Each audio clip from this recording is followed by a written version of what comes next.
बिस्मिल्लाहिर्रहमानिर्रहीम। अस्सलाम वालेकुम नाज़रीन, मैं हूं मोहम्मद अज़ीम और आप देख रहे हैं हमारा यूट्यूब चैनल डेली टेको।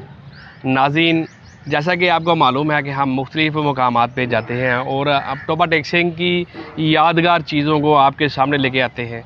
और इस वक्त हम टोबा टेक्सिंग के रेलवे स्टेशन पे मौजूद हैं और हमारे साथ सीनियर जर्नलिस्ट राना खाला महमूद साहब हमारे साथ मौजूद हैं।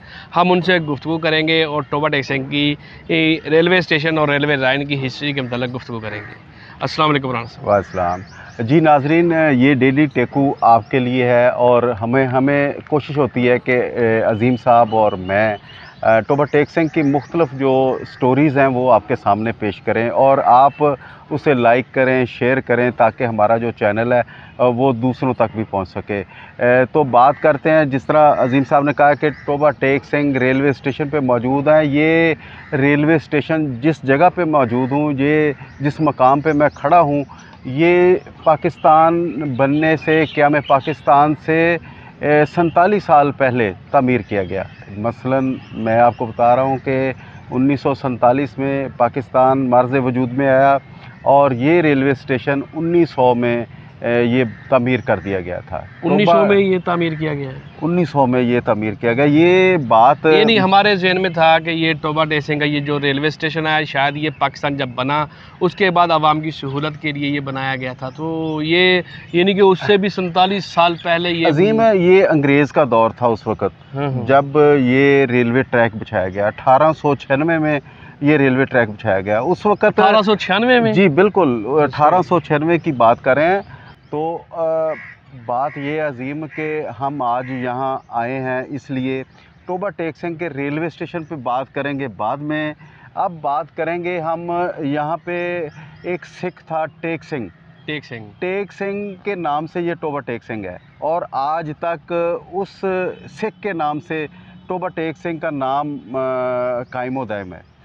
इसको तब्दील करने के लिए बड़ी कोशिश की गई, खालदाबाद नाम रखने की कोशिश की गई। उसके बाद फिर दारुल इस्लाम उलमा इकराम ने काफ़ी ज़ोर डाला था, लेकिन यहाँ के जो उस वक़्त के मुकीम लोग हैं, उनके जो लवाहिकीन, उनके वारसान जो यहाँ पे थे, तो उन्होंने बिल्कुल मज़ामत की। काजी गयासुद्दीन जांबाज का नाम मैं लेना ज़रूरी समझता हूँ कि उन्होंने वो मुतहर्रिक हुए कि ये जो शख्सियत है टेक्सिंग, इसका नाम किसी सूरत तब्दील नहीं करने दिया जाए। अच्छा, काजी गयासुद्दीन जांबाज ने भी इस तहरीक में हिस्सा लिया कि इसका नाम टेक्सिंग पे ही रखा जाए? जी, मैं यानी कि उनका एक नाम था, उनकी एक मेहनत थी और एक टोबा टेक्सिंग की पहचान है। अज़ीम, मेरी पैदाइश 1963 की है। मैं टोबा टेक्सिंग इसी शहर में पैदा हुआ हूँ और ये करीब ही है रेल बाज़ार।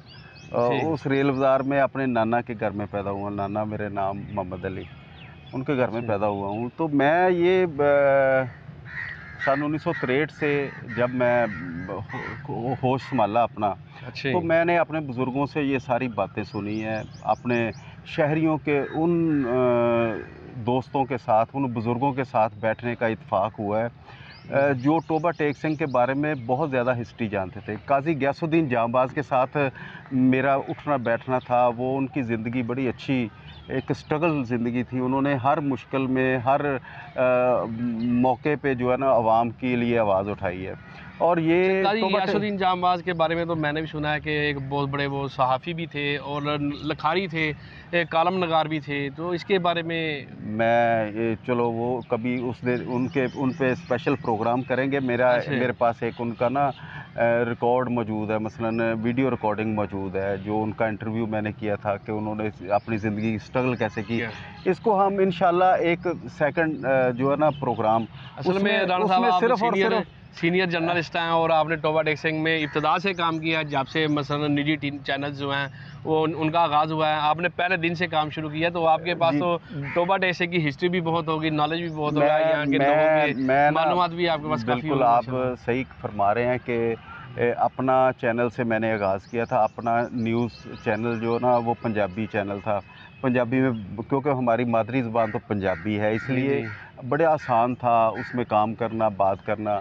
तो सत्तार चौधरी साहब थे उस वक़्त औसाफ मुल्तान में, जिन्होंने मुझे कहा कि बेटा अगला दौर जो है वो इलेक्ट्रॉनिक मीडिया का है। वो उस वक़्त तो इलेक्ट्रॉनिक मीडिया की इतनी पहचान नहीं थी, अखबारात की जो सर्कुलेशन थी वो बहुत ज़्यादा थी। जी जी। तो जब अपना चैनल पंजाबी का जो है ना वो ऑन एयर हुआ, तो मैं सबसे पहला अल्हम्दुलिल्लाह रिपोर्टर हूँ टोबा टेक सिंह में, जो जिसने अपना चैनल से आगाज़ किया। फिर अपना रॉयल टीवी में मैंने कुछ अरसा गुजारा। तो उसके बाद जब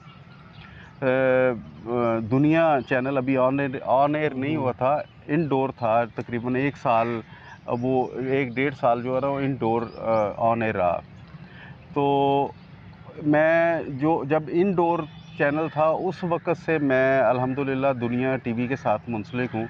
ज़बरदस्त। तो दुनिया टीवी की टीम जो है उस पे भी मुझे फ़ख्र है कि वो बड़ी स्ट्रगल करती तो है। आपको तो माशाल्लाह इस तरह से आपसे काम करते हुए आपने कई बार मसलन यहाँ पे रेलवे स्टेशन का विज़िट किया होगा, इसकी हिस्ट्री को जाना होगा, आपको तो वैसे भी इसकी मसलन एक एक पॉइंट जो ना वो अज़बर होंगे, अज़ीम, याद होंगे आपको मैं सारे। बताता हूँ कि ये जब मैंने इब्तदाई तौर पे सहाफ़त का आगाज़ किया, तो चूँकि वीडियो जो है ना वीडियो चंद लोग ही बनाते थे। तो उस वक़्त मैंने इसकी एक हिस्ट्री बनाई थी अपनी ऑडियो में, ऑडियो वॉइस ओवर करके। तो मैं ये समझता हूँ कि मेरी जो वीडियो है वो लोगों ने आज भी सोशल मीडिया पे वो है वो वायरल है। बल्कि हिंदुस्तान के एक पंजाबी चैनल ने उसको मेरी आवाज़ में, उसी आवाज़ में उसको बिल्कुल चलाया है वहाँ पे।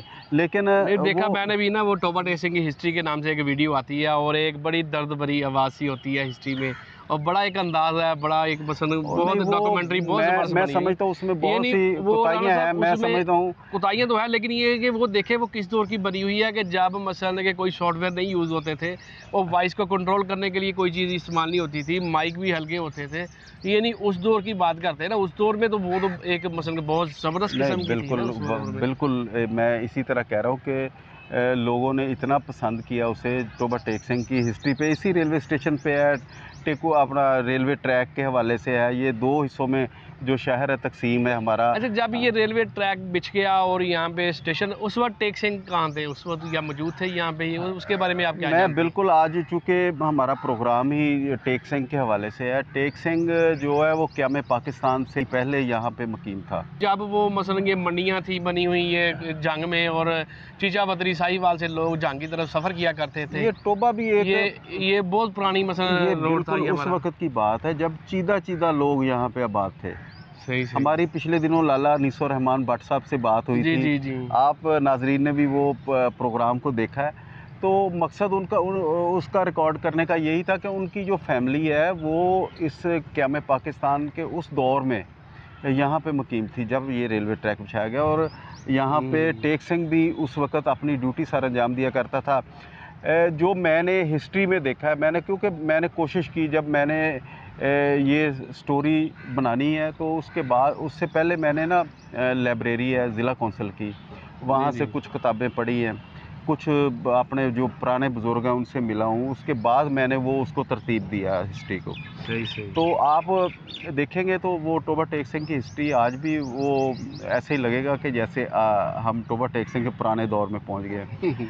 देखें, जब हम बात करते हैं ना 100 साल पुरानी या क़याम पाकिस्तान से भी 100 साल पुरानी, तो अजीब लगता है क्योंकि हमारी उम्रें तो बहुत इतनी नहीं है। लेकिन हमारा जो मैं अपने जो आजकल की नौजवान नस्ल है उनको भी ये कहना चाहता हूँ आपके इस चैनल के तवज्जुह से कि हमें बुज़ुर्गों के पास बैठना चाहिए, उनसे अपने जो साबका अदवार हैं उनकी हिस्ट्री को जानने के लिए हमें सोचना चाहिए, करना चाहिए कुछ, ताकि हमें नॉलेज हो कि पुरानी ज़िंदगी कैसी थी, अब कैसी है। हिस्ट्री का पता चलता है ना कि ये हमारा ये रेलवे स्टेशन है। तो अच्छा, ये रेलवे स्टेशन में के बारे में हम बात कर रहे थे कि 1896 में रेलवे ट्रैक जो है यहाँ पे बिछ चुका था, और उसके बाद 1900 में यहाँ पे रेलवे स्टेशन जो है ना वो बना है। और ये टोबा टेक सिंह का जो रेलवे पुल है, इसके बारे में मैंने सुना कि ये उन वहाद जो मसलन चंद एक पुल हैं कोई इतने बड़े जिनके नीचे पिलर नहीं है, इसके बारे में आप क्या जानते हैं? कोई है इन्फॉर्मेशन आपके पास? ये हिस्ट्री है टोबा टेक सिंह का। ये जो